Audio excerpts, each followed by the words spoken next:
Hi everyone, welcome to another psychology class of BNS Competitive Mastery Kodamangalam. Today we are going to deal with a new learning theory that is classical conditioning by Ivan Pavlov. പൗരാണിക അനുബന്ധന സിദ്ധാന്തം. പൗരാണിക അനുബന്ധന സിദ്ധാന്തം മറന്നുപോയ ഒരു ടോപ്പിക്കാണോ എന്ന് ചോദിച്ചിട്ടുണ്ടെങ്കിൽ പലരും അത് മറന്നിട്ടുണ്ടാവും അല്ലേ. എനിവേ, എന്തെങ്കിലും ആവട്ടെ, തോണ്ടേക്കിൻ്റെ തിയറിയൊക്കെ നിങ്ങൾ പഠിച്ചിട്ടുണ്ടാവും എന്നൊക്കെ വിചാരിക്കുന്നു. എന്തായാലും നമ്മുടെ പുതിയ തിയറി, ഈ പറഞ്ഞ ക്ലാസിക്കൽ കണ്ടീഷനിങ്, അതിനെക്കുറിച്ചൊന്ന് കുറച്ച് കാര്യങ്ങൾ അല്ലെങ്കിൽ ഏറ്റവും പ്രധാനപ്പെട്ട കാര്യങ്ങളാണ് നമ്മൾ ഇന്നത്തെ ഈ ക്ലാസ്സിൽ ഡിസ്കസ് ചെയ്യാൻ പോകുന്നത്. എന്താണ് ആ ലേണിംഗ് തിയറി, എന്താണ് അതിൻ്റെ കമ്പോണൻസ്, പിന്നെ എന്താണ് അതിൻ്റെ എഡ്യൂക്കേഷൻ ഇംപ്ലിക്കേഷൻസ്, ഈ കാര്യങ്ങളൊക്കെയാണ് ഇന്നത്തെ ക്ലാസ്സിൽ നമ്മൾ ഡിസ്കസ് ചെയ്യാൻ പോകുന്നത്. പൗരാണിക അനുബന്ധന സിദ്ധാന്തം അഥവാ ക്ലാസിക്കൽ കണ്ടീഷനിങ് വളരെ ഇമ്പോർട്ടൻ്റ് ആയിട്ടുള്ള ടോപ്പിക്കാണ് നമ്മളെ സംബന്ധിച്ചിടത്തോളം.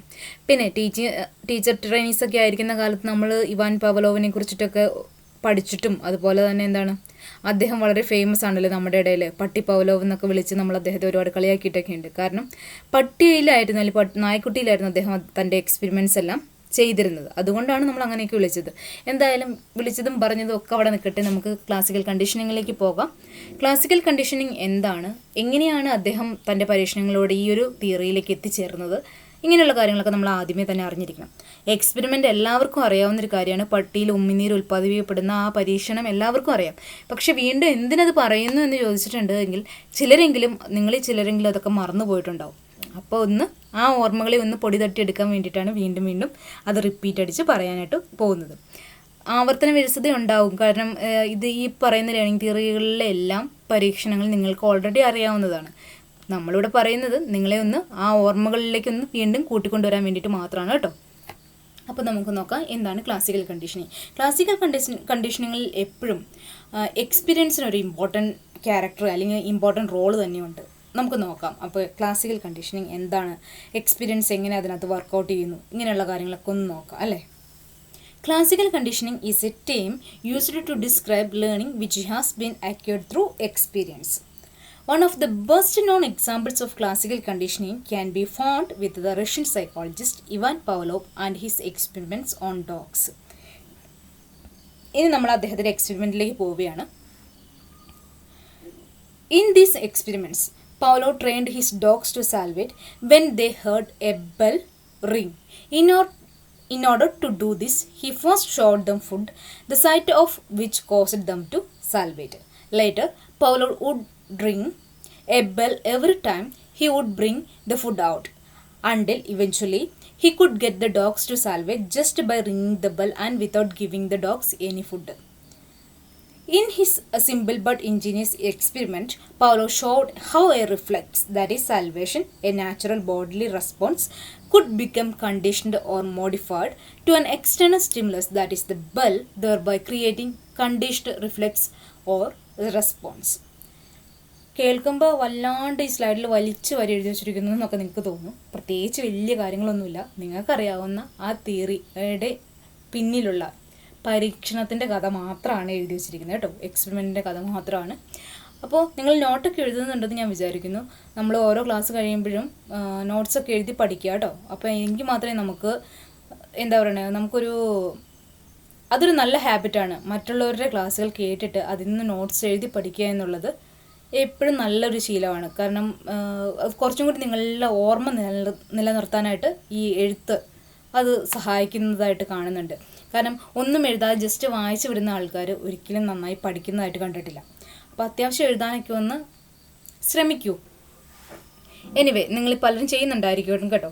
അതൊക്കെ അവിടെ നിൽക്കട്ടെ. നമുക്കപ്പോൾ ഈ എക്സ്പെരിമെൻ്റ് എന്താണെന്ന് നോക്കാം. ആദ്യം എന്താണ് അദ്ദേഹം ചെയ്തത്? ഭക്ഷണം കാണുമ്പോൾ സ്വാഭാവികമായിട്ടും നായ്ക്കുട്ടിയിൽ ഉമിനീർ ഉൽപ്പാദിപ്പിക്കപ്പെടുന്നുണ്ട്.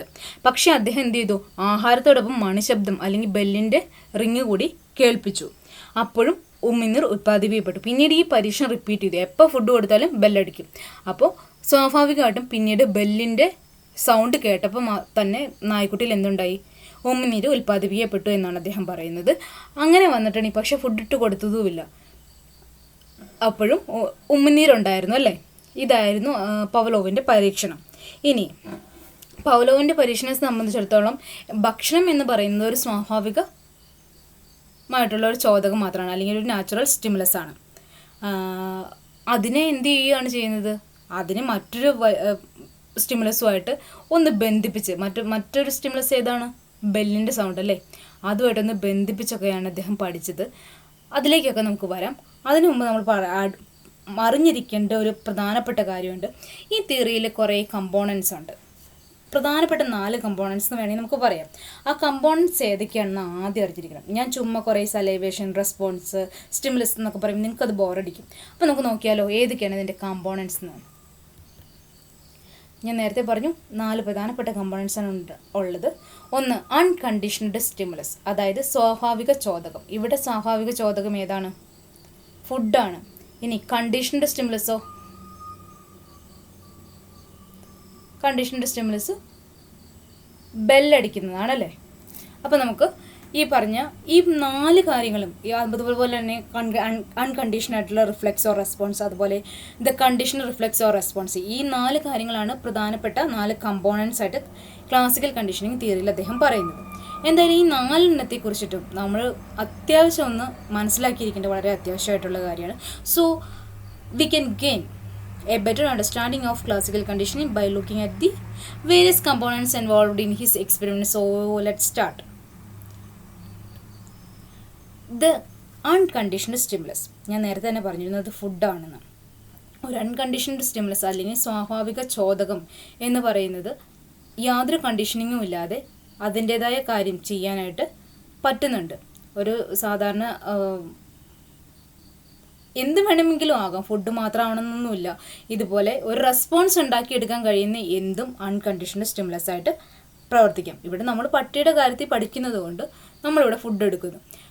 അപ്പോൾ ഫുഡാണ് ഈ നായ്ക്കുട്ടിയെ കാണിച്ചത്. നായ്ക്കുട്ടിയെ കാണിച്ചിട്ട് സ്വാഭാവികമായിട്ടും എന്തുണ്ടാവും? റെസ്പോൺസ് എന്താ ഉണ്ടാകുന്നത്? അതിന് സലൈവ വരും അല്ലേ. അപ്പോൾ അൺകണ്ടീഷണഡ് സ്റ്റിമുലസ് എന്ന് പറയുന്നത് എപ്പോഴും ഫുഡാണ്. അത് ഓർത്തിരിക്കുക. കൂടുതൽ ഡീറ്റെയിൽഡ് ആയിട്ട് നിങ്ങൾ കോംപ്ലിക്കേറ്റഡ് ആക്കാൻ പോകണ്ട.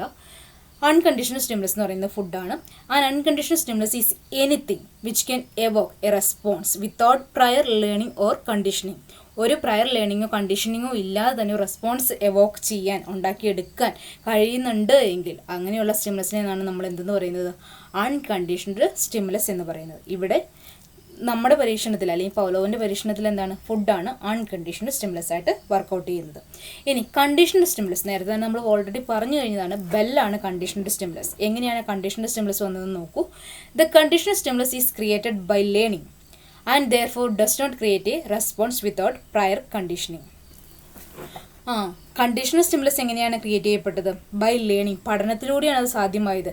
കാരണം ബെല്ലടിച്ചതിന് ശേഷം ഭക്ഷണം കൊടുക്കുന്ന രീതി തുടർന്ന് വന്നപ്പോഴാണ് ബെല്ലിൻ്റെ സൗണ്ട് കേട്ടപ്പോൾ തന്നെ പട്ടിക്ക് വായിൽ ഉമിനീര് വന്നത്. അല്ലാത്ത സമയത്ത് നായ്ക്കുട്ടിക്ക് ഉമിനീര് വന്നോ?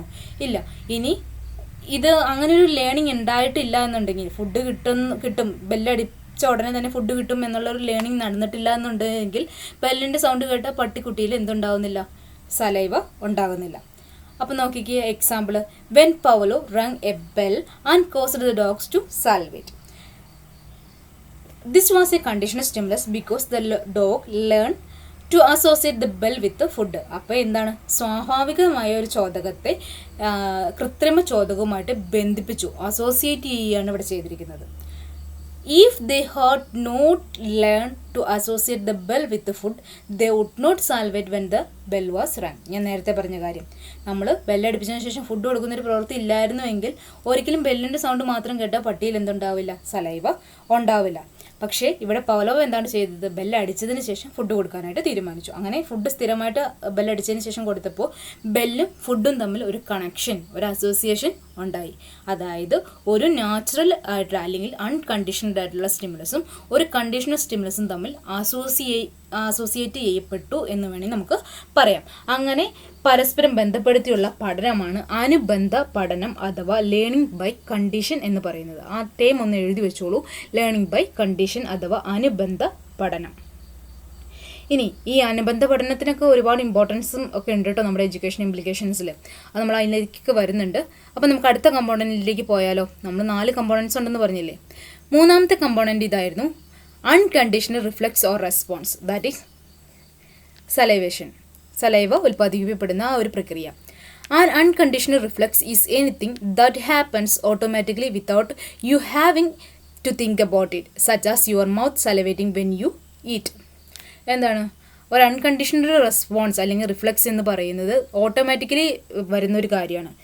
അതിനുവേണ്ടി നമ്മൾ പഠിപ്പിക്കുകയോ അല്ലെങ്കിൽ നമ്മൾ പഠിച്ചെടുത്തതോ ഒന്നുമല്ല, ഇല്ലേ? ഭക്ഷണം കഴിക്കുമ്പോൾ സലൈവ ഉണ്ടാകുന്നു എന്ന് പറയുന്നത് ഒരു നാച്ചുറൽ ആയിട്ടുള്ള പ്രോസസ്സ് മാത്രമാണ്, അല്ലെങ്കിൽ അത് ഓട്ടോമാറ്റിക്കലി സംഭവിച്ചു പോകുന്നൊരു കാര്യമാണ്. അല്ലാതെ നമ്മൾ പഠിച്ചെടുത്തോ അല്ലെങ്കിൽ നമ്മൾ അതിനെക്കുറിച്ച് ചിന്തിച്ചിട്ടോ ഒന്നുമല്ല സലൈവ ഫോം ചെയ്തത്.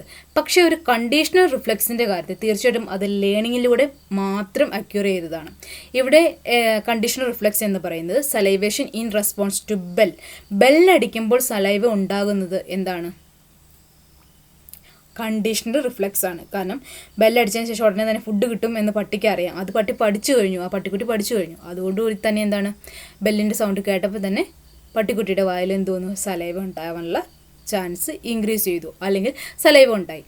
A condition reflex is a response which you have learn to associate with something. For example, the dog salivated when Pavlov rang a bell when previously the bell would not cause the dogs to salivate. എന്താണ്, ഈ പട്ടിക്കുട്ടിക്ക് തീറ്റ കൊടുക്കുന്നതിന് മുമ്പ് ബെല്ലടിച്ച് ആ ഒരു പരീക്ഷണം repeat ചെയ്തപ്പോൾ മാത്രമാണ് ബെല്ലിൻ്റെ sound കേട്ടപ്പോൾ പട്ടിക്കുട്ടിക്ക് വായിൽ വെള്ളം വന്നത്. അല്ലാതെ വെറുതെ ഒരു ബെല്ല്, ഈ ഫുഡ് എന്ന് പറയുന്ന ഒരു അൺകണ്ടീഷണഡ് ആയിട്ടുള്ള സ്റ്റിമുലസിനെ ബെല്ലുമായിട്ട് അസോസിയേറ്റ് ചെയ്യപ്പെടാതിരുന്നൊരു സാഹചര്യം, അതായത് ആദ്യത്തെ സ്റ്റേജിൽ ബെല്ല് മാത്രം അടിച്ചു എന്ന് കരുതിക്കൊണ്ട് പട്ടിക്ക് സലൈവ ഉണ്ടാകുന്നില്ല. പക്ഷേ സ്ഥിരമായിട്ട് പട്ടിയിൽ എന്ത് ചെയ്തപ്പോഴാണ്, ഫുഡ് കൊടുക്കുന്നതിന് മുന്നേ ബെല്ലടിച്ചതിന് ശേഷമാണ് ഫുഡ് കൊടുത്തത്. അപ്പോൾ മാത്രമാണ് എന്തുണ്ടായുള്ളൂ, ബെല്ലിൻ്റെ സൗണ്ട് കേട്ട ഉടനെ പട്ടിക്കുട്ടിക്ക് സലൈവ ഫോം ചെയ്തത്, അല്ലെങ്കിൽ ഉമിനീര് വന്നത് എന്ന് പറയാം. അപ്പം അത് ഓർത്തിരിക്കുക കേട്ടോ. ഈ കണ്ടീഷണൽ റിഫ്ലെക്സിന് അങ്ങനെ ഒരു പ്രത്യേകതയുണ്ട്. നമ്മളെപ്പോഴും ലേണിങ്ങിലൂടെ മാത്രമേ ഈ കണ്ടീഷണൽ റിഫ്ലെക്സ് ഉണ്ടാകുന്നുള്ളൂ. അങ്ങനെ വന്നത് മാത്രമാണ് കണ്ടീഷണൽ റിഫ്ലെക്സ് എന്ന് പറയുന്നത്. അല്ലാത്ത സാഹചര്യത്തിൽ സലൈവ എന്താണ്, ഒരു അൺകണ്ടീഷണൽ റിഫ്ലെക്സ് ആണ്. മനസ്സിലായെന്ന് ഞാൻ വിചാരിക്കുന്നു. കാരണം ഇത് വീണ്ടും വീണ്ടും പറഞ്ഞിട്ടുണ്ടെങ്കിൽ പിന്നെയും കോംപ്ലിക്കേറ്റഡ് ആവേ ഉള്ളൂ. അപ്പോൾ ഓർത്തിരിക്കേണ്ട കാര്യം ഇത്രയും മാത്രമാണ്. ഏറ്റവും ആദ്യം ഫുഡ് കാണിക്കുമ്പോൾ സലൈവ ഉണ്ടാകുന്നുണ്ട്. വെറുതെ ബെല്ല് മാത്രം അടിച്ചപ്പോൾ സലൈവ ഉണ്ടായില്ല. പക്ഷേ ഈ ബെല്ലടിച്ചതിന് ശേഷം ഫുഡും കൂടി ഫോളോ ചെയ്യുന്ന പരീക്ഷണം ആവർത്തിച്ചപ്പോഴാണ് ബെല്ലടിക്കുമ്പോൾ സലൈവ ഉണ്ടാകുന്നത്. അത് ഓർത്തിരിക്കുക. അപ്പോൾ കണ്ടീഷണൽ റിഫ്ലെക്സുമായി അൺകണ്ടീഷണഡ് റിഫ്ലെക്സുമായി. ഇനി നമ്മൾ നേരെ പോകുന്നത് ഇതിൻ്റെ ബേസിക് കൺസെപ്റ്റിലേക്കാണ്. So let us look at each of these classical conditioning components basic concepts in classical conditioning. Okay, കുറേയധികം പ്രിൻസിപ്പിൾസ് അല്ലെങ്കിൽ കോൺസെപ്റ്റ്സ് ഈ ക്ലാസിക്കൽ കണ്ടീഷനിങ്ങിലുണ്ട്. അത് ഏതൊക്കെയാണെന്ന് നമുക്കൊന്ന് നോക്കണം. കാരണം ആ പറയുന്ന കോൺസെപ്റ്റുകളെല്ലാം തന്നെ നിങ്ങൾ എഴുതുന്ന പല എക്സാമുകൾക്കും ചോദിച്ചു കണ്ടിട്ടുള്ളതാണ്. അതിൽ ഏറ്റവും പ്രധാനപ്പെട്ട ഒന്നാണ് എക്സ്റ്റിങ്ഷൻ. എക്സ്റ്റിങ്ഷൻ എന്താണ്? ചിലരൊക്കെ മലയാളത്തിലായിരിക്കും ഇത് പഠിച്ചു വെച്ചിരിക്കുന്നത്, വിലോപം എന്നൊക്കെ പറയും. നമുക്ക് നോക്കാം എന്താണ് എക്സ്റ്റൻഷൻ എന്ന്. A condition response will disappear over time when the condition stimulus is no longer present. Extinction അഥവാ വിലോപം എന്ന് പറയുന്നത് ഇത്രയേ ഉള്ളൂ, വലിയ കാര്യമൊന്നുമല്ല. നമുക്ക് ആ പട്ടിക്കുട്ടിയുടെ കാര്യം തന്നെ വെച്ചിട്ട് നോക്കാം. ആഹാരം കൊടുക്കാതെ മണിയടിക്കുക മാത്രം ചെയ്ത് ഉമിനീർ സ്രവം ഉണ്ടാകാൻ കഴിയാതെ വരുന്നതാണ് വിലോപം എന്ന് പറയുന്നത്.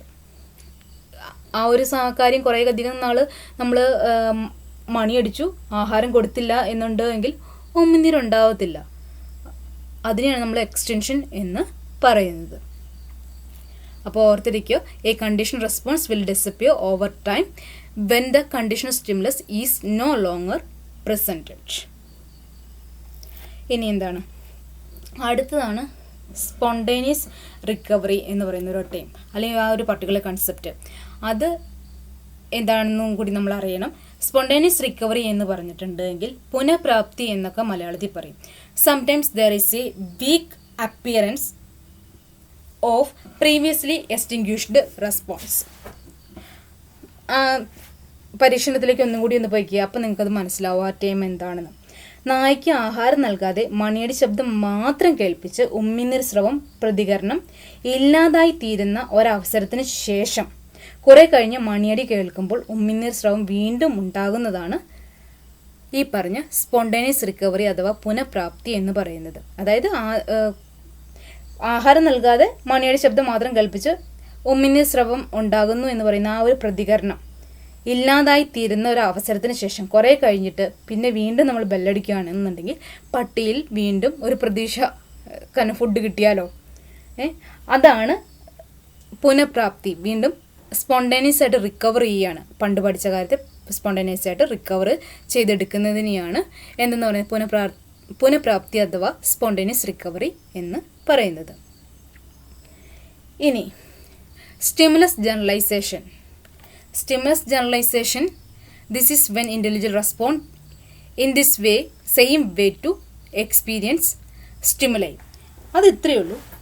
Stimulus generalization is the ability to behave in a new situation in a way that has been learned in other similar situation. അത് സ്റ്റിമുലസ് ജനറലൈസേഷൻ്റെ മലയാളം എന്താണ് ഓർക്കുന്നുണ്ടോ ആരെങ്കിലും? ചോദക സാമാന്യവൽക്കരണം എന്ന് പറയും. ചോദക സാമാന്യവൽക്കരണം. ഈ കാറ്റഗറി 3 എഴുതുന്ന കുട്ടികളും അതുപോലെ തന്നെ HSCക്കൊക്കെ വേണ്ടി പ്രിപ്പയർ ചെയ്യുന്ന ആൾക്കാരും ഒന്നും മലയാളം പഠിക്കാനായിട്ട് ഇരിക്കേണ്ട കേട്ടോ. നിങ്ങളൊക്കെ ഇംഗ്ലീഷിൽ തന്നെ പഠിക്കുക, സ്റ്റിമുലസ് ജനറലൈസേഷൻ എന്ന് തന്നെ പഠിക്കുക. ഞാനിത് വീണ്ടും റിപ്പീറ്റ് ചെയ്ത് പറയുന്നത് എന്തിനാണെന്ന് വെച്ചിട്ടുണ്ടെങ്കിൽ LP UP അപ്ലൈ ചെയ്തിട്ടുള്ള ആളുകളുണ്ട് എങ്കിൽ അവർക്ക് ഉപയോഗപ്രദമാവട്ടെ എന്ന് കരുതിയിട്ട് കൂടിയാണ്. കാരണം അവിടെ ഒരിക്കലും ഇംഗ്ലീഷിലല്ലല്ലോ ക്വസ്റ്റ്യൻ പേപ്പർ, മലയാളത്തിലല്ലേ. അപ്പോൾ നമ്മൾ എല്ലാ തരത്തിലുള്ള ആൾക്കാരെയും കൺസിഡർ ചെയ്താണ് ജനറൽ പേപ്പറിൽ പോകുന്നത്. അതുകൊണ്ടാണ് സ്റ്റിമുലസ് ജനറലൈസേഷൻ എന്ന് പറഞ്ഞത്. ഒപ്പം തന്നെ ചോദക സാമാന്യവൽക്കരണം എന്ന മലയാളം ടേമും കൂടി ഉപയോഗിച്ചത്. അപ്പോൾ ഇത്രയേ ഉള്ളൂ. Stimulus generalization is the ability to behave a new situation in a way that has been learned in other similar situation. എപ്പോഴെങ്കിലും പഠിച്ചിട്ടുള്ള ഒരു സിറ്റുവേഷൻ വെച്ചിട്ട് പുതിയൊരു സിറ്റുവേഷൻ വരുമ്പോൾ, അതുപോലെ തന്നെ സിമിലർ ആയിട്ടൊരു സാഹചര്യം വരുമ്പോൾ ബിഹേവ് ചെയ്യാൻ ആളുകൾ പഠിക്കുന്നതിനെയാണ് സ്റ്റിമുലസ് ജനറലൈസേഷൻ എന്നതുകൊണ്ട് ഉദ്ദേശിക്കുന്നത്. ഇനി സ്റ്റിമുലസ് ഡിസ്ക്രിമിനേഷൻ എന്താണെന്ന്, ചോദക വേർതിരിവ് എന്താണെന്ന് കൂടി പഠിക്കണം. അതും മറ്റൊരു പ്രധാനപ്പെട്ട ബേസിക് കോൺസെപ്റ്റാണ് ക്ലാസിക്കൽ കണ്ടീഷനിങ്ങിൻ്റെ. അപ്പോൾ നമുക്ക് നോക്കാം. Organizing can learn to discriminate between various stimuli. ഇവിടെ ഡിസ്ക്രിമിനേഷനിൽ ഓർഗാനിസംസ് അല്ലെങ്കിൽ വ്യക്തികളാകാം, അതല്ലെങ്കിൽ ആനിമൽസ് ആകാം. എന്തിനെക്കുറിച്ച് പഠിക്കും, എന്ത് പഠിച്ചെടുക്കും? വേരിയസ് ആയിട്ടുള്ള സ്റ്റിമുലസിനെ വേർതിരിച്ച് കാണാൻ, ഡിസ്ക്രിമിനേറ്റ് ചെയ്ത് കാണാനായിട്ട് പഠിക്കും. നമുക്കൊരു എക്സാമ്പിൾ നോക്കിയാലോ. കഴിഞ്ഞ വർഷം 2018 ഈ പറഞ്ഞ സ്റ്റിമുലസ് ഡിസ്ക്രിമിനേഷൻ എന്നൊരു ക്വസ്റ്റ്യൻ ഉണ്ടായിരുന്നു കേട്ടിട്ട് എക്സാമിന്. ആ ക്വസ്റ്റ്യൻ ഇതായിരുന്നു: വെളുത്ത പട്ടിയുടെ കടിയേറ്റ കുട്ടിക്ക് കറുത്ത പട്ടിയെ പേടി തോന്നില്ല. ഇതിന് താഴെ പറയുന്നവൽ ഏതിന് സമാനമാണ് എന്നായിരുന്നു ക്വസ്റ്റ്യൻ ഒന്നുകൂടി റിപ്പീറ്റ് ചെയ്യാം. വെളുത്ത പട്ടിയുടെ കടിയേറ്റ കുട്ടിക്ക് കറുത്ത പട്ടിയെ പേടി തോന്നുന്നില്ല. ഇത് താഴെ പറയുന്നതിൽ എന്തിന് സമാനമാണ്? ഓപ്ഷൻ എ ചോദക സാമാന്യവൽക്കരണം, ചോദകത്തിന് പകരം വെക്കൽ. സി ചോദക വേർതിരിവ്. ഡി ആകസ്മിക പ്രതികരണ തിരിച്ചുവരവ്. ഏതാണ്? ചോദക വേർതിരിവ്. സി ആണ് ചോദക വേർതിരിവ്. കാരണം കറുത്ത പട്ടിയെ കാണുമ്പോൾ പേടിക്കേണ്ട കാര്യമില്ല, കുട്ടിയെ കടിച്ചത് വെളുത്ത പട്ടിയാണല്ലോ. അവിടെ സ്റ്റിമുലസിനെ ഡിസ്ക്രിമിനേറ്റ് ചെയ്ത് കാണാൻ കുട്ടി പഠിച്ചു കഴിഞ്ഞു. അതുകൊണ്ട് കുട്ടിക്ക് എന്തോ ഉണ്ടായില്ല, കറുത്ത പട്ടിയെ പേടി തോന്നിയില്ല എന്നാണ് പറഞ്ഞു വരുന്നത്. അപ്പോൾ ഈ 4 കാര്യങ്ങളും അല്ലെങ്കിൽ 4 ബേസിക് കോൺസെപ്റ്റുകളും നിങ്ങൾ തീർച്ചയായിട്ടും പഠിക്കണം. അത് വളരെ ഇമ്പോർട്ടൻ്റ് ആണ്. ഈ 4 കാര്യങ്ങളും. എക്സ്റ്റൻഷനെ കുറിച്ചിട്ട് ക്വസ്റ്റ്യൻസ് ഉണ്ടായിട്ടുണ്ട്, സ്പോണ്ടേനിയസ് റിക്കവറിനെ കുറിച്ചും ക്വസ്റ്റ്യൻസ് ഉണ്ടായിട്ടുണ്ട്. അതുപോലെ തന്നെ ഡിസ്ക്രിമിനേഷനും സ്റ്റിമുലസ് ഡിസ്ക്രിമിനേഷൻ സാധാരണഗതിയിൽ സ്ഥിരം ക്വസ്റ്റ്യൻസ് കാണുന്ന ഒരു ഏരിയയാണ്. അപ്പോൾ പ്രത്യേകിച്ചൊന്നുമില്ല. എക്സ്റ്റൻഷൻ എന്ന് പറഞ്ഞാൽ വിലോപം, സ്പോണ്ടേനിയസ് റിക്കവറി എന്ന് പറഞ്ഞാൽ പുനഃപ്രാപ്തി, സ്റ്റിമുലസ് ജനറലൈസേഷൻ എന്ന് പറഞ്ഞാൽ ചോദക സാമാന്യവൽക്കരണം, അതുപോലെ തന്നെ സ്റ്റിമുലസ് ഡിസ്ക്രിമിനേഷൻ എന്ന് പറഞ്ഞാൽ ചോദക വേർതിരിവ്. നമ്മൾ അതിനെയൊന്ന് മനസ്സിരുത്തി വായിക്കുകയും പഠിക്കുകയും ചെയ്തിട്ടുണ്ടെങ്കിൽ നിങ്ങൾക്കത് ഒരിക്കലും മറന്നു പോവില്ല. മാത്രമല്ല എങ്ങനെ വായിക്കണം? ചുമ്മാ വെറുതെ ഇങ്ങനെ ഞാൻ ഈ സ്ലൈഡിൽ എന്തോ എഴുതി വെച്ചിരിക്കുന്നു അതുപോലെ വായിച്ചിട്ട് കാര്യമില്ല. നമ്മൾ പറഞ്ഞ പർട്ടിക്കുലർ എക്സ്പെരിമെൻറ്റിലേക്ക് പോകണം. ആ എക്സ്പെരിമെൻറ്റ് വെച്ചിട്ട് വേണം നിങ്ങൾ ഇത് പഠിക്കാനായിട്ട്. അപ്പോൾ പഠിക്കേണ്ട രീതിയൊക്കെ മനസ്സിലായെന്ന് വിചാരിക്കുന്നു. നമുക്ക് എഡ്യൂക്കേഷൻ ഇംപ്ലിക്കേഷനിലേക്ക് പോകാം. Implications of Pavlov's theory to classroom situation. The theory believed that one must be able to practice and master a task effectively before embarking on another one. എന്താണ് പറയുന്നത്? പാവ്ലോവിൻ്റെ തിയറി അനുസരിച്ചിട്ട് one must be able to practice and master a task effectively before embarking on another one. മറ്റൊന്നിലേക്ക് പുതിയ ഒരു കാര്യം പഠിക്കുന്നതിന് മുമ്പ് എന്ത് ചെയ്യണം, പഠിക്കുന്ന കാര്യങ്ങൾ കൃത്യമായിട്ടും പ്രാക്ടീസ് ചെയ്ത് വളരെ എഫക്റ്റീവായിട്ടുള്ള രീതിയിൽ നമ്മൾ മനസ്സിലാക്കി വെക്കണം. അല്ലെങ്കിൽ കുട്ടികളിലേക്ക് അത് എത്തിച്ചേരണം. എങ്കിൽ മാത്രമേ ആ ലേണിംഗ് കൊണ്ട് ഉപയോഗമുള്ളൂ. നമ്മൾ നേരത്തെ തന്നെ പറഞ്ഞല്ലേ, ലേണിങ്ങിൽ എക്സ്പീരിയൻസിന് നല്ലൊരു പങ്കുണ്ട്. അത് തന്നെയാണ് ഈ പറഞ്ഞ ക്ലാസിക്കൽ കണ്ടീഷനിങ്ങിൽ ഏറ്റവും കൂടുതൽ പറയുന്നത്. അപ്പോൾ ഈ തിയറി ബിലീവ് ചെയ്യുന്നത് തന്നെ എന്താണ്, one must be able to practice and master a task effectively before embarking on another one. This means that students need to able to respond particular stimulus or information before he or she can be associated with a new one. എന്താണ്, പഠിക്കുന്ന കാര്യങ്ങൾ കൃത്യമായിട്ട് പഠിക്കുക. എങ്കിൽ മാത്രമേയാണ് അതിനെ നമുക്ക് പുതിയൊരു കാര്യമായിട്ട് അസോസിയേറ്റ് ചെയ്ത് പഠിക്കാനായിട്ട് സാധിക്കൂ എന്നാണ് ഈ തിയറി പറയുന്നത്. Teachers should know how to motivate their students to learn. ഈ തിയറിയും ബിഹേവിയറിസ്റ്റ് തിയറിയിലെല്ലാം തന്നെ നമ്മൾ തോണ്ടേക്കിൻ്റെ തിയറി പറഞ്ഞപ്പോഴും പറഞ്ഞിരുന്നു മോട്ടിവേഷനെ കുറിച്ചിട്ട്. ഈ തിയറിയിലും മോട്ടിവേഷൻ ഒരു നല്ല റോള് തന്നെയുണ്ട്.